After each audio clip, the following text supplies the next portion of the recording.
Ito ang naging statement ni Daniel Padilla matapos kinumpirma ni Catherine Bernardo ang kanilang paghihiwalay.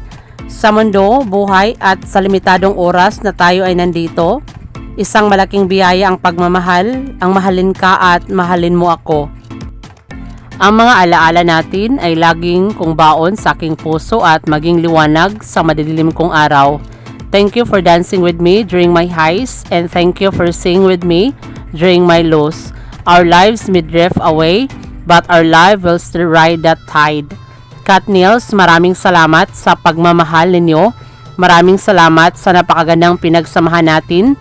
Hindi namin ipagpalit at hindi makukumpara kahit ano pang gawin nila. Hindi nila pwedeng sirain yon.